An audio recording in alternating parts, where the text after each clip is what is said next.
আসসালামু আলাইকুম, কেমন আছেন সবাই? আশা করি সবাই ভালো আছেন। আলহামদুলিল্লাহ আমিও ভালো আছি, আল্লাহ পাকের অশেষ কৃপায়।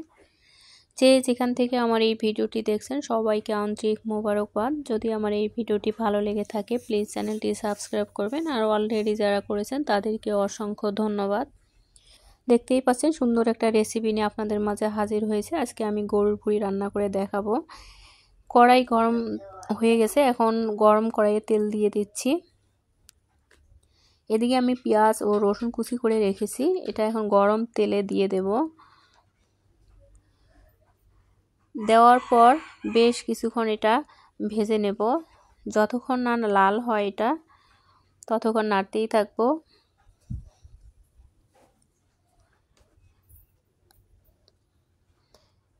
দেখুন আমার এটার কালার কি রকম এসেছে, কালারটা অনেকটা পরিবর্তন হয়েছে। এখন আমি এখানে ভুঁড়ি দিয়ে দেব।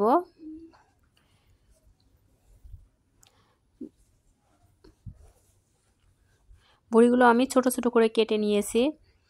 এটা দেওয়ার পর তেলে বেশ কিছুক্ষণ সময় ভেজে নেব। এখন আমি দিয়ে দেব এখানে সব ধরনের মশলা বাটা আছে, তারপর মরিচ, হলুদ, লবণ সব কিছু দিয়ে এখন ভালোভাবে এটা ভেজে নেব।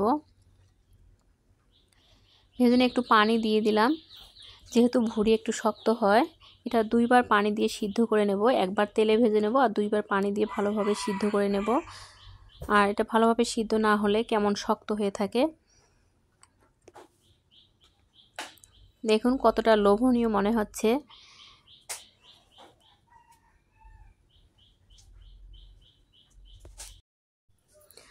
আমি আরও একবার পানি দিয়ে এটা ভালোভাবে সিদ্ধ করে নেব। আর যখন ভালোভাবে সিদ্ধ হবে এটা খেতে অনেক মজা হবে। আর যখন শক্ত হয়, শক্ত জিনিস আসলে খেতে তেমন ভালো লাগে না। আর যেহেতু ছোট বাচ্চা খাবে, সিদ্ধটা একটু বেশি করতে হয়। তরকারিটা আমার প্রায় হওয়ার পথে। এখন আমি ঝোলের পানি দিয়ে দেব অল্প করে। বেশ কিছুক্ষণ জাল দিয়ে এটা আমি নামিয়ে নেব।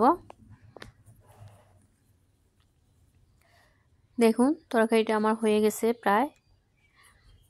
এখন নামিয়ে নেব। সবাই ভালো থাকিয়েন। আসসালামু আলাইকুম।